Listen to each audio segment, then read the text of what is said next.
Você acredita que o conhecimento é algo que deve ser compartilhado? Se sim, a viagem de hoje é para você. Conheceremos a intrigante história de um homem, cientista visionário que deixou toda a sua fortuna para um país onde nunca colocou os pés em vida, puramente para que eles disseminassem conhecimento e ciência. Se ainda não é inscrito, já clica para se inscrever, assim não perder nenhuma das histórias que rolam por aqui e que são as mais incríveis viagens através do tempo. Meu nome é Vanessa Silva e a quem interessar, essa é a história que eu vou contar hoje. Vamos conhecer James Smithson, o homem que provou que um único indivíduo pode desencadear uma mudança inestimável e se eternizou no mundo, deixando um tesouro compartilhado para o benefício de toda a humanidade.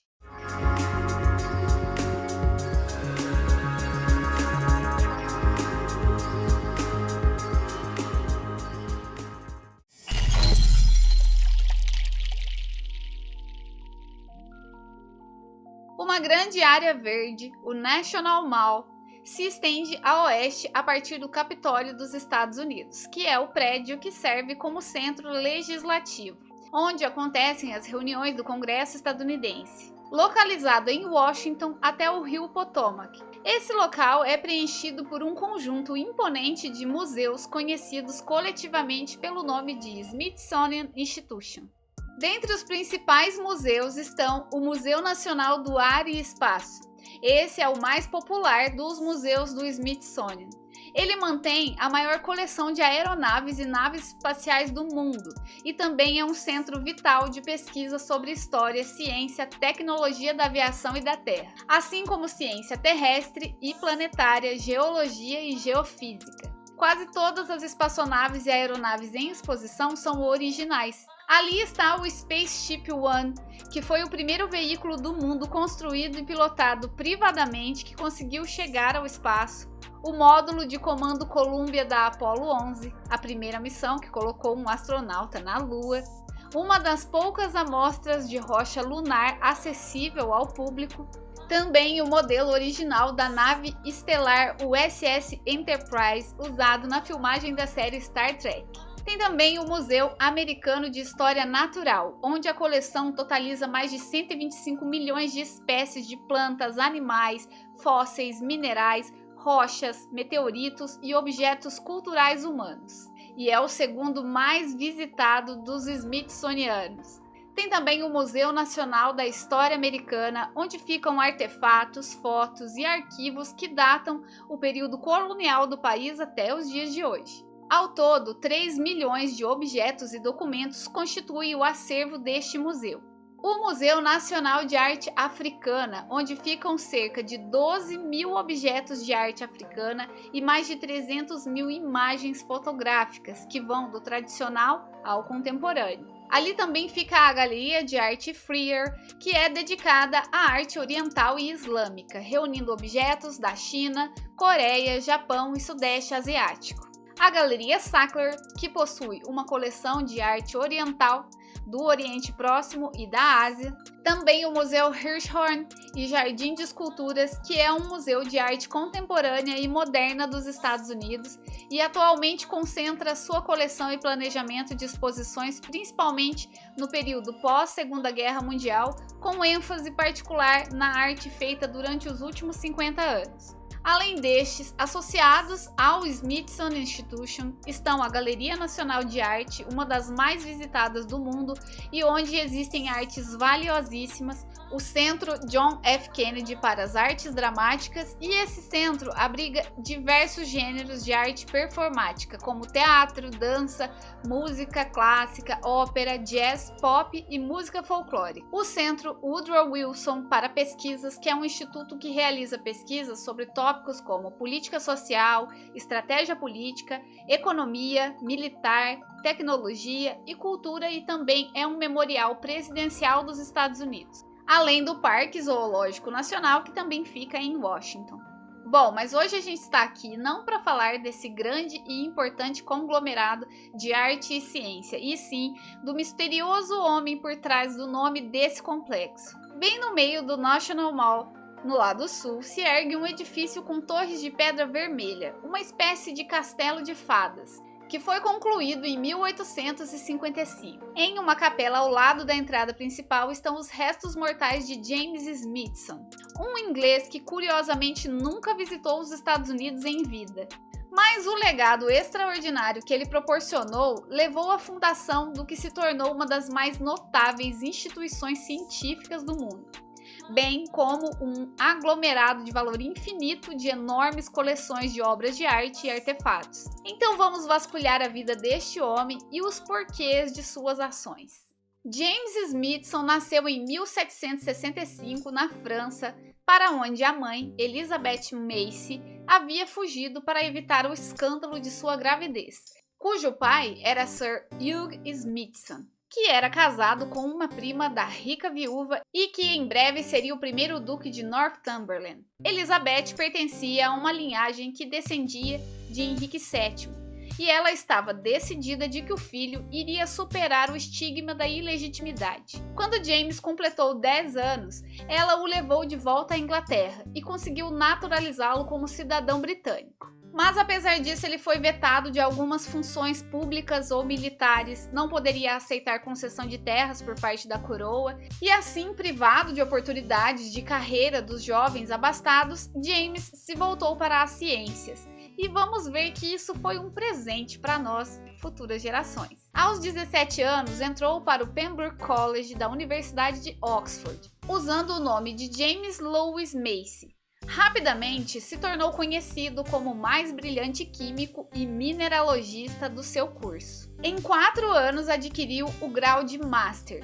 O título de Master é um título honorífico que é concedido automaticamente a certos graduados da universidade após a conclusão bem-sucedida de um programa de estudos de pós-graduação, e ele é concedido independentemente de o estudante ter obtido um mestrado adicional ou não. É basicamente um reconhecimento formal do status de ex-aluno da universidade como uma forma de honra e distinção. Um ano depois, foi aceito como membro da Royal Society, que é uma instituição destinada à promoção do conhecimento científico fundada em 28 de novembro de 1660 em Londres, patrocinado por Henry Cavendish, que foi um físico e químico franco-britânico conhecido por ter descoberto o hidrogênio, que ele chamou de ar inflamável, e também por ter medido a densidade da Terra na famosa experiência de Cavendish. Em 1791, apresentou seu primeiro trabalho ali e foi um estudo sobre as propriedades químicas do tabaxir, uma substância extraída do bambu. Ele tinha aqui uns 26 anos. Após a morte da sua mãe em 1800, ele adotou o sobrenome Smithson. Publicou durante sua carreira 27 trabalhos sobre temas de química. A sua cuidadosa análise das jazidas de minério de zinco na Europa conduziu à identificação do carbonato de zinco, mineral denominado smithsonita em sua honra.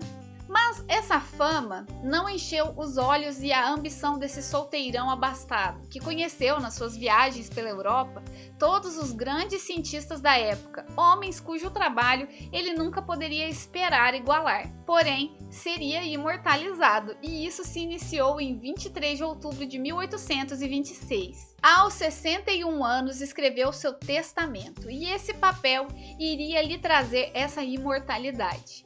Depois de, com orgulho, nomear os pais como o Duque de Northumberland e Elizabeth, herdeira dos Hungerfords e Studley, Smithson deixava a sua grande fortuna a um sobrinho, Henry James Hungerford. Caso este não deixasse herdeiros, o velho cientista legava todos os seus bens aos Estados Unidos da América, a fim de que fosse fundado em Washington sob o nome de Smithsonian Institution, um estabelecimento para o aumento e difusão do conhecimento entre os homens. Certa vez, James Smithson escreveu: "Corre nas minhas veias o melhor sangue da Inglaterra, mas isso de nada me serve. O meu nome perdurará na memória dos homens depois de esquecidos os nomes dos Northumberland e dos Pierces." Era a declaração de um homem atormentado e frustrado com as questões de seu nascimento e decidido a desafiar a sociedade que o havia desprezado. Mas por qual razão ele teria escolhido os Estados Unidos, um país que ele nunca tinha pisado? não tinha também qualquer laço de amizade ou parentesco? A resposta pode estar em uma visita que ele fez a Paris quando tinha 27 anos. O ano era 1792. 3 anos depois da população parisiense ter atacado a Bastilha, a prisão infame que simbolizava a decadência e a tirania da dinastia Bourbon. A Convenção Nacional, recentemente eleita, estava prestes a abolir a monarquia e declarar a França uma república. Para Smithson, a monarquia foi um regime ao qual ele havia sido excluído. Para eles, ele era um estorvo desprezível, um ilegítimo, e, portanto, não tinha apreço a esse regime. Certa vez escreveu que a estupidez e o crime haviam tido um longo reinado e que já era tempo de se impor a justiça e o bom senso. Quanto à sua visão política, se considerava um democrata.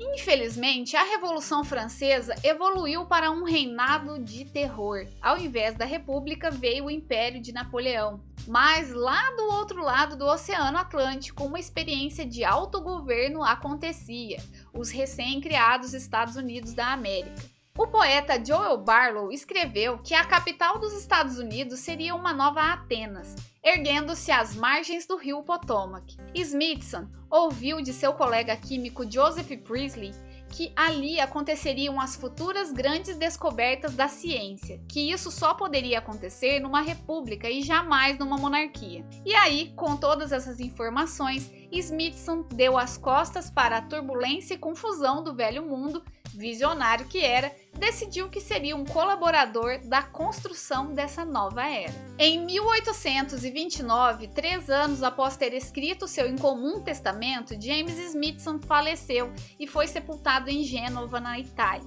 6 anos depois, o sobrinho herdeiro também faleceu sem deixar nenhum filho. E aí começaram longas discussões se os Estados Unidos iam mesmo aceitar esse legado.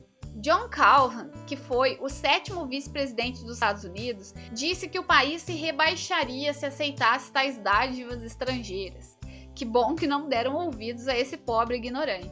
O Congresso autorizou o presidente, que então era Andrew Jackson, a enviar um representante, que foi o diplomata Richard Rush, à Inglaterra para buscar o dinheiro. Em 1838 chegava a Nova York um navio com 105 sacos soberanos de ouro, que na época totalizavam mais de $500 milhão, que hoje valeriam dezenas de milhões.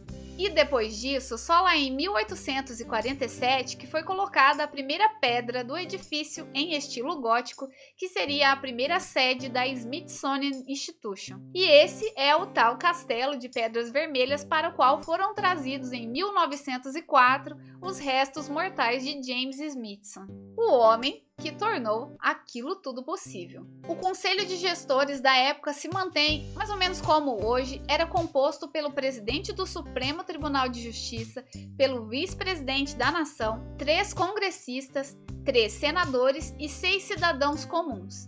E eles deram um passo decisivo para a escolha de Joseph Henry, cientista e professor de ciências de Princeton, uma escolha perfeita para dirigir a recém-criada instituição. Henry convenceu o conselho de que uma função essencial da Smithsonian Institution deveria ser a pesquisa original. Em 1848 foi publicado o primeiro volume de uma série de trabalhos científicos intitulado Contribuições da Smithsonian para o Conhecimento. Henry também alistou observadores voluntários em todo o país para lhe mandarem relatórios sobre as condições do tempo.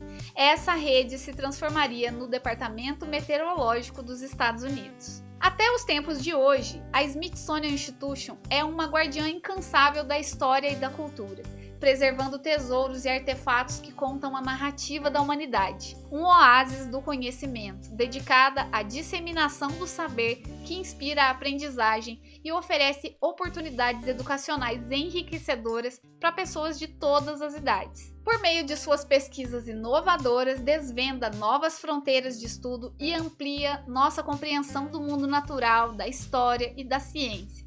Os diversos museus, galerias e centros proporcionam uma experiência inspiradora, estimulando a criatividade e o pensamento crítico em seus visitantes.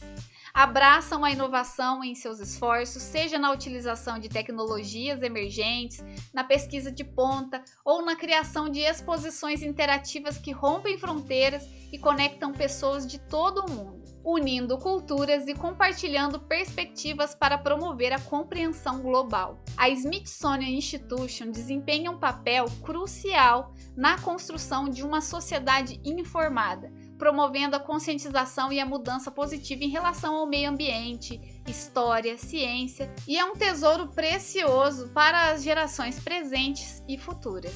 O objetivo de James Smithson para o aumento e disseminação do conhecimento foi triunfalmente concretizado.